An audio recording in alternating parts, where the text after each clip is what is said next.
This is my 1973 Toyota Hilux.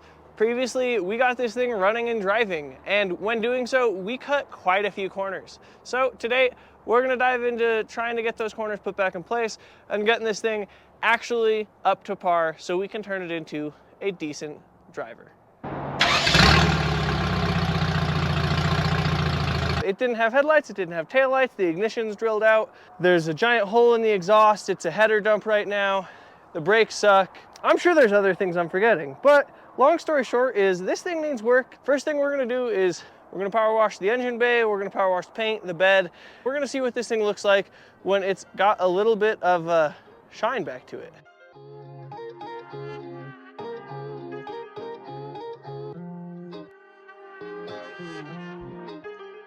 Start it up.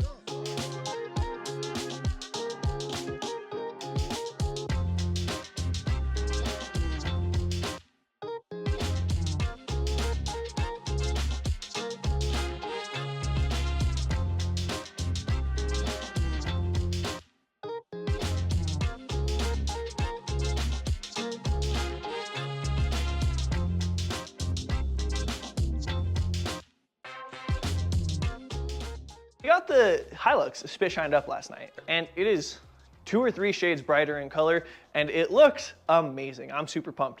If you look, there's a little bit of shine back in the paint. You can actually see some reflection in the hood. This thing is gonna shine up great when we actually get to shining it up, and right now, it gave me a bunch of motivation. So we're gonna get this thing back up to par. One of the biggest issues when I drove this thing home was the brakes. They were not very confidence inspiring. There was a whole lot of space before they engaged, and the rears locked up before the fronts seemed to catch a whole lot. I think there might be still some air in the system or something like that. We're gonna see if we can go through a thorough bleed and maybe get it to get all of the air out. And if we still can't get the brakes to feel good after that, we're gonna start assessing individual wheel cylinders to see if there's an issue. We need to get these up to par before we do anything else with this thing, because I don't wanna drive it till I'm confident I can stop it.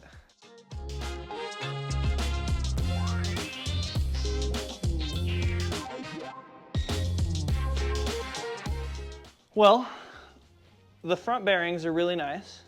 So let's see if this wheel cylinder works. See if the front brakes are working. Well, the pedal went almost all the way to the floor, but it caught. Let's see if this side. This side's got a drum that's not. I found out my issue. I pulled the front drum and immediately discovered where I kind of went astray. So when I bled the brakes, I bled the front wheel cylinder, not knowing that there were 2 wheel cylinders in both front wheels. So I didn't bleed the entire front brake system. That's probably why the brakes felt like garbage. And that was just me not knowing that there were 2 brake cylinders on the front of these Toyota Hiluxes. So I'm gonna go ahead, I'm gonna rebleed the front brake system, I'm gonna rebleed the rear brake system, and hopefully bleeding all 6 wheel cylinders will help getting all of the air out of the system. I've got a feeling it will.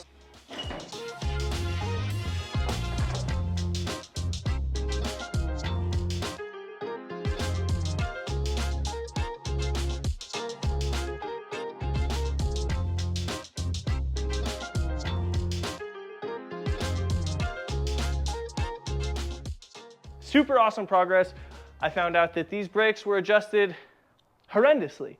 I had to adjust probably ½ an inch of travel out of the wheel cylinder, so I have a feeling that the reason I had to pump my brakes twice is because it had to refill the wheel cylinder with fluid because it could only go out so much. So now that the front brakes are properly adjusted, I checked the rear brakes are properly adjusted, the pedal feels so much better. Before it would go all the way to the floor, and now it stays and it's firm. It's not the best pedal in the world, and if I pump it up, there's a little bit more there, but it feels so much better, and I think that's gonna help immensely with the stopping power. So now that we got that off our list, the next big issue with this thing is the wiring. It is an absolute nightmare. Everything up here is questioning and atrocious. I don't know where anything goes. There's a bunch of random wires strewn across everything. And the interior has very, very few things that actually work. and a ton of just random stuff going on. So I'm gonna dive headfirst into trying to get this thing wired. I'm gonna need to pretty much reassess the entire wiring harness, headlights to taillights, because the headlights didn't work, and the taillights didn't work, and the radio didn't work, and the interior lights didn't work. So I got a ton to do. First thing I'm gonna do is assess the engine wiring harness and see if I can assess where all of these wires are going and what I need and what needs power, what needs ground, what's switched.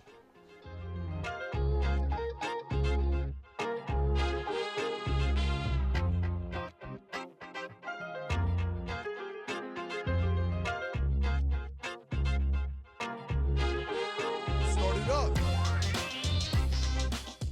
It's the next day and I have been plugging away at this wiring, and I have had this issue where right now I'm trying to figure out brake lights and the turn signals are getting power, specifically the left turn signal. So I went ahead and I started tracing things, and I found out when you have power going back to the harness of the rear turn signals that the left turn signal, in fact, gives me a little bit of an issue. So I'm gonna go ahead, I'm gonna pull apart the left taillight housing and see if there's an issue in there. Hopefully there's a short and that'll resolve my brake lights issues. Because so far, I've spent a long time and resolved almost nothing. Other than I did get the coil power because there was a blown fuse, and that's why I had to jump power to the coil. Next, we're gonna try and get brake lights. Then we can move on to taillights, turn signals, headlights, you know, all the things you need. We're back working on the 73 Hilux. I'm super stoked. We had to take about a week-long hiatus. Unfortunately, I had to go to Kansas for a week. I wasn't here in New Mexico working on the truck. Couldn't get any progress then, but it let me clear my mind. It gave me a ton of good ideas, and I read a bunch of your comments about what could be wrong with this thing and the taillight wiring. So I've got a huge database of ideas to go off of. So hopefully today we can tackle the wiring issues, get everything ironed out as good as I can, and we can move on to more exciting things, maintenance, the massive exhaust leak, and getting this thing ready to hit the road comfortably. So these taillights on the Hilux are kind of unique in that they don't have a ground wire going to them. They only have power wires, and they all individually ground through the bolts that bolt to the chassis. So the 3 holes in here are actually what ground the taillight when you're hitting the brake lights or the taillights, anything like that.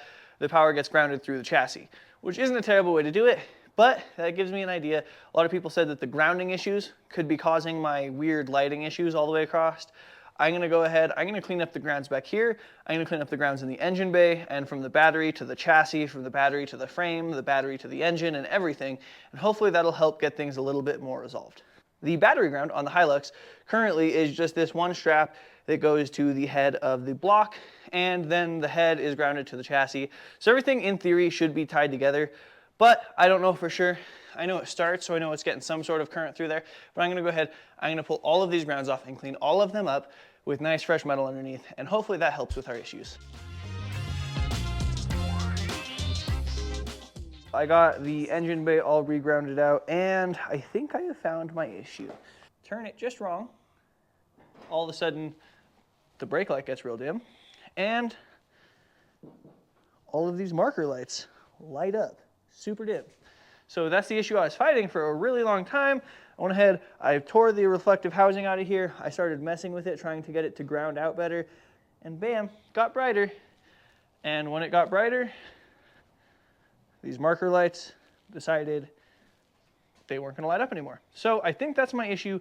Now that we got this side working proper, I think, it's not lighting up marker lights, and it seems like it's the brake light filament. This side, of course, decided it was gonna give me a bunch of issues. So, for starters, when I put this bulb in, super dim over here, super dim over here. So it affects both of the lights. And then if the turn signal bulb is in over here, it immediately gets brighter, changes filaments, and this lights up. So I've got a feeling that we've got some bad grounding in here.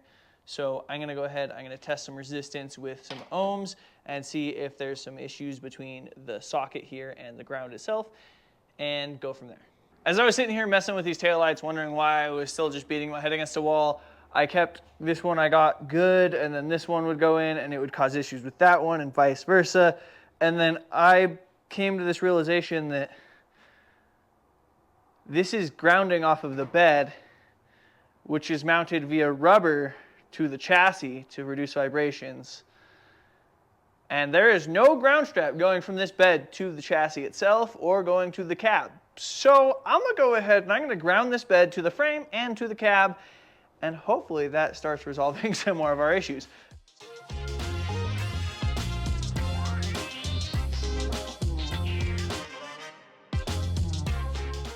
Right now, I think we have finally figured a solution out. So I went ahead, I threw that little ground strap in that just connects the cab to the bed. Just kind of essentially making sure that this is grounded, because this is what taillights ground to. And lo and behold, both brake lights are on. They're both brighter than they've ever been. Neither turn signal bulb's on. Turns out that the issue was just a lack of grounding to the bed. The bed was not grounded. So if the bed wasn't grounded, what were we gonna do? I was grounding to nothing. I was literally cleaning these grounds, making sure all these were grounded, and all that was doing was essentially nothing.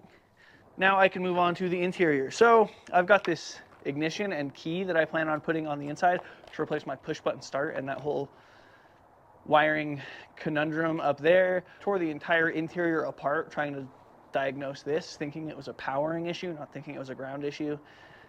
Got a bunch to wrap up, so I'm gonna jump to the front, start getting some things taken care of in the cab, get this ignition wired up. Moving into the inside, we've obviously got a whole rat's nest of wiring kind of everywhere. Everything up here is a little bit rough. This does bolt in, but all of this is rough. There's cut wires places. But first thing I'm addressing is this is our ignition, so to speak, and this is what I'm gonna replace it with. For now, I'm gonna put this on there just so I have on and off and I don't have to unplug this. And I'm not using a push button to start it. I'm using an actual key. This just doesn't feel as horrible.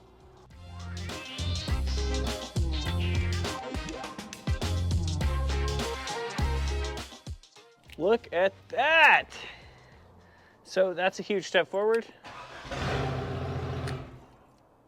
Now we've got a little bit of wiring that's somewhat figured out and that we don't have to worry about. We can leave that plugged in and it's not going to drain the battery. One of the next things we need to figure out is these dangling wires are the brake light wires. All right, so I went ahead and I have a parts 3rd gen 4Runner, a 99 or something like that 4Runner in my yard. And so I pulled the brake switch out of that, and I'm actually gonna see if I can make it work with the Hilux. I'm gonna wire this to the plug that broke off of the factory brake light switch. This is the little jumper I made. I just hooked up the wires that need to be hooked up to each other. Hooked up all 4. I'm gonna install this, I'm gonna plug it in, and we're gonna see if the brake lights work.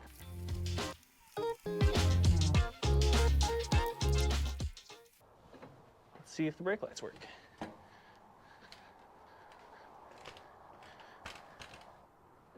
Oh, I think I see on the screen.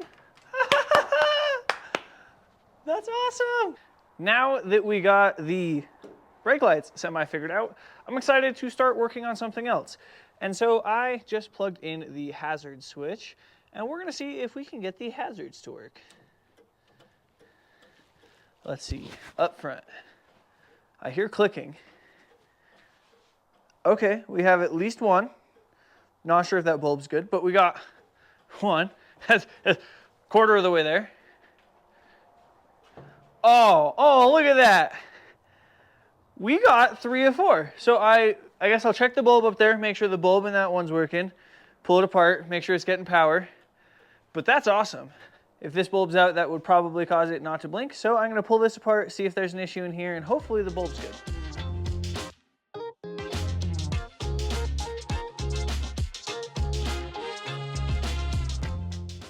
Look at that, we got the blinkers working. So I took the whole housing apart. When I took it apart, I actually broke both of the bolts that hold it into the bumper. I went ahead, I drilled those out. I used riv nuts to put it back together. I cleaned all of the grounding surfaces, and voila, with a new bulb, it works great. I'm pretty sure all I needed was a new bulb, but I broke the first bolt and I had to fix it. All right, and now that we got the blinkers figured out, we got brake lights figured out, headlights. That's the next big issue. And these headlights were already aftermarket wires. So this headlight harness has already been cut on both sides, and inside there was not a factory switch, but there was in fact an aftermarket switch in here with more random wires. They did have the factory lights switch knob on it, which was a really nice touch. I didn't even notice it was an aftermarket switch, but this is it. It's just a parts store switch. So I got to get the headlights, parking lights, taillights all wired up to this.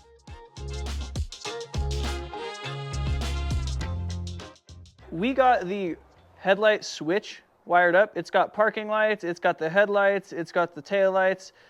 We're gonna turn on to just, let's see, all the way, just parking lights.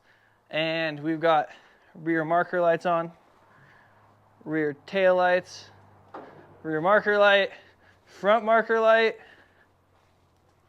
front parking lights, and front marker light. We got all the lights working. That's awesome.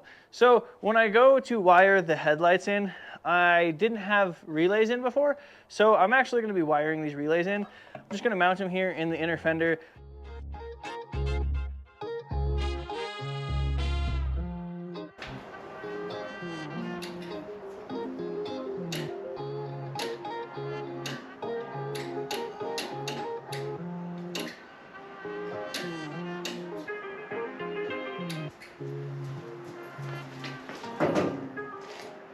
Now that we've got most of the lights figured out, I want to wrap a few things up. So we've got the brake lights, the tail lights, the turn signals wrapped up. I want to see if we have got, turn the key on, reverse lights. Oh, not turn signals, reverse lights. Oh, we've got reverse lights. That means all of the lights back here are completely functioning. I want to put these tail lights back together. I'm going to put all the bezels back together. I'm going to put the lenses back on, and we're going to get it back to where it needs to be, which of course requires pulling everything off one more time, and then we can get it back together.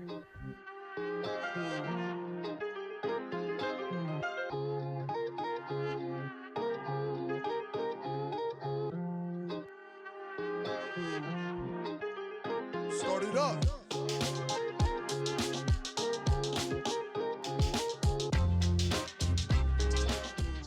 It's the next day, and good news is we're going to be wrapping up the interior today. Bad news is I don't think I'm going to be able to take it for a drive.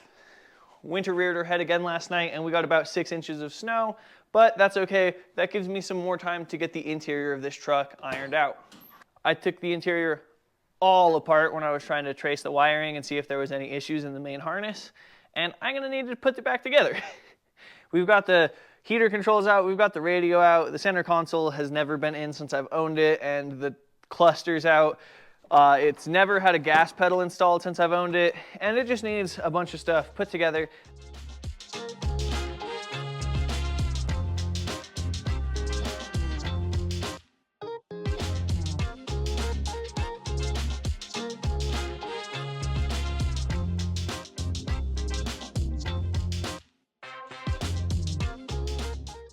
We've got the bezels back on, we've got the gauges back on. I actually put this trim back on, which is never on there.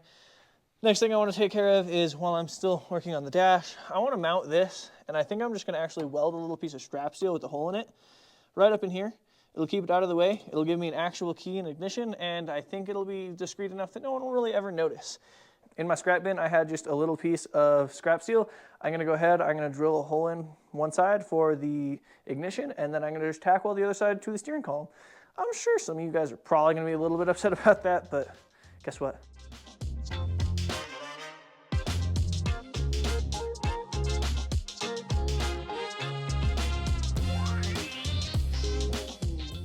We got the key situation pretty well figured out, and it looks decent. It works, it's an actual key. It's not the best thing in the world, but it's functional, and I really like functional. It doesn't look too terrible. And next thing I want to tackle is this shifter. So I'd like to get the trim back over it, so I need to somehow get this apart, and it looks like it's just a push pin that goes through there. It does not look like a screw, although I cannot tell for sure. Well, not a push pin. After messing with it for a minute, it turns out it's just an Allen. So, still something super easy.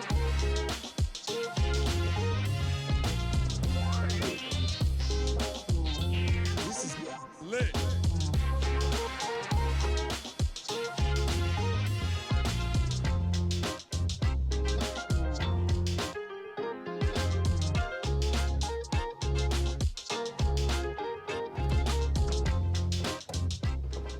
We got a whole lot of the interior wrapped up on this thing, and I think it looks so much better. So there's not a whole bunch of wires dangling everywhere. We got the center console trim back in, and I'm really liking how it came out. Now I'm gonna get into some mechanical nitty gritty. We've got a whole bunch of exhaust issues. For starters, there's a giant hole in the header right there that I think went to an EGR system of sorts with the stock carburetor. This is a Weber carburetor, so I don't need that EGR system. I'm gonna pull that out, figure a way to plug it and put it back in. After I fix that, the exhaust system down here is laughable. I'm not sure exactly what's going on. It looks like someone tried to fix the exhaust system with a pipe that's way too big, not the right shape, and then they wired it on with some baling wire, because that's how exhaust works. While I was down here looking at that, I also noticed that these tie rod ends have a ton of play in them. We're gonna have to get that fixed before we take this on too much of a drive.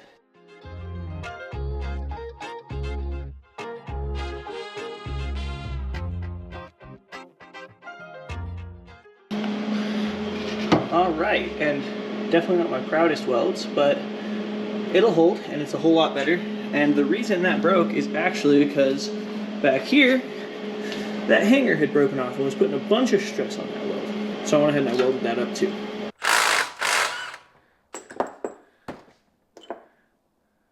One more hole in my exhaust got welded up. On this exhaust hole up here, I pulled this whole fitting off. When I did that, I just put a 14mm flange nut on the inside. It fit really well. I welded the flange to the fitting itself, and then just put a 14mm bolt into it. I don't know why I felt the need to make it removable, but I did, so I made it removable. There's probably really no need for that, but that's all right.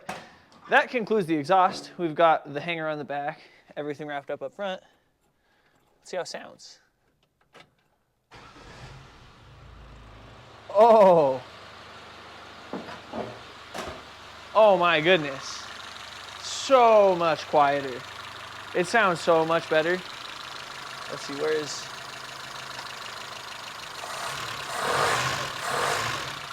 Like, it sounds like I need to adjust the valves, but I can hear that. I couldn't hear anything before. The last mechanical fix I have on this thing, there's a coolant leak here. And it's pretty obvious there's a coolant leak there. It's pretty wet down the side of the block, and it's coming from this housing. I'm gonna pull it off and figure out how to reseal it. If I have to make a gasket, buy a gasket, or if I just have an O-ring for the thermostat. Start it up.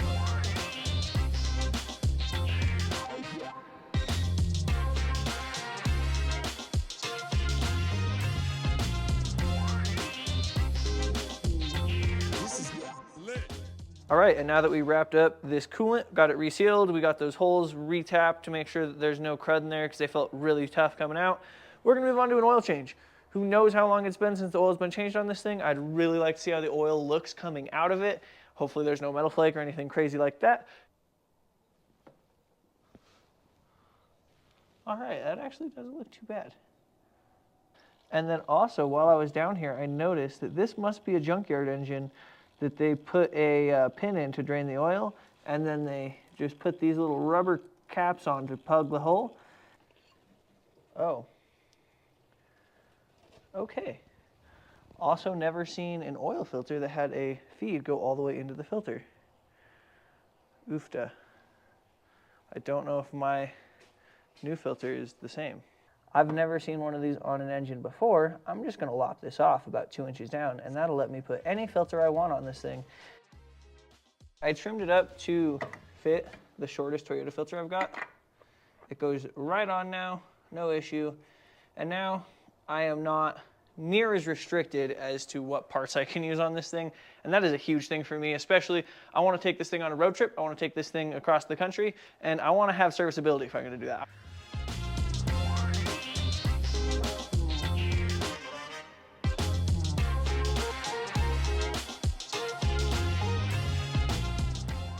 All right, so we got some fresh coolant in this thing. We are full of fresh oil.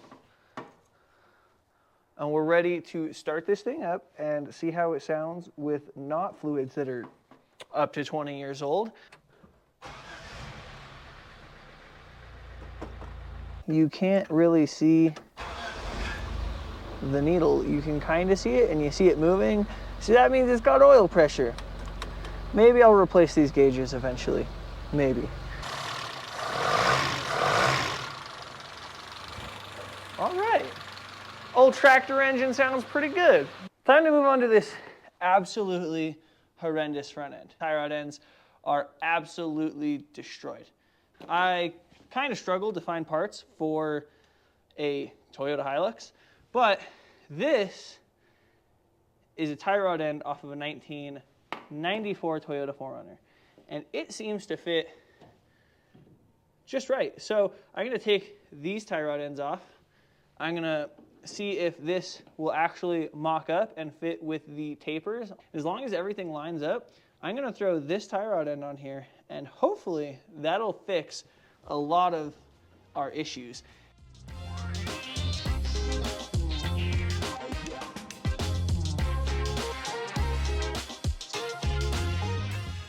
So I got the steering completely pulled off of this, and I'm looking for parts. Unfortunately, I cannot find a pitman arm locally. I'm gonna have to order one, so I'm gonna put it back together with this one for now. But these are the arms off of a 4Runner. And they look very, very, very similar and have the same taper. So I'm gonna actually be using these 4Runner arms.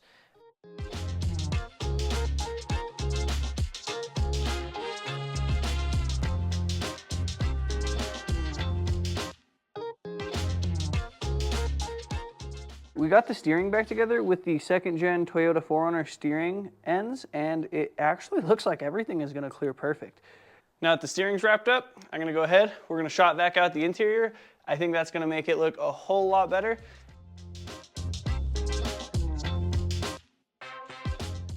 Got the interior shot vac'd out, and it looks so much better. Took all the trash out. It actually feels like a truck again. I still want to get some gauges figured out because I wouldn't mind those aftermarket gauges actually working. All right, and the last thing I really want to do, one of those final touches, is the gas pedal. Just pops on. Look at that. Does not feel any bigger sitting in here, but it feels a whole lot better sitting in here. I think a seat upgrade is going to be in the near future for this thing. I'm going to get the battery tie down done, get tires thrown on, and out of the garage this goes. All right, this is what I came up with for a battery tie down. This is actually a battery tie down out of a Subaru and a bracket for a transmission line, and together they're not the prettiest, but they hold the battery real solid, and I'm not worried about it going anywhere, which means I think we're finally done in the engine bay.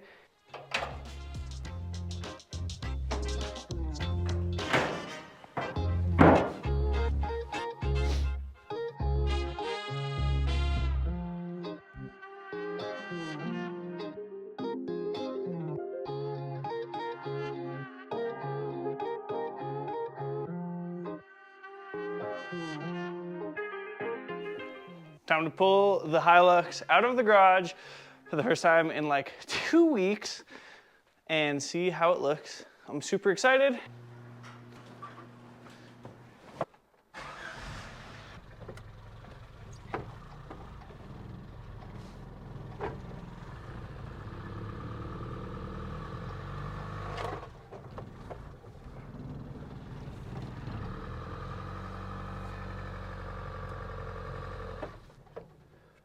Well, the weather might tell me that it's not quite time to take the Hilux for a drive, but it was time to take the Hilux out of the garage because I need the garage cleared out for another project. So I guess the drive will have to wait till next video. Thank you guys for watching. Thank you for subscribing, and I really hope to catch you on the next one.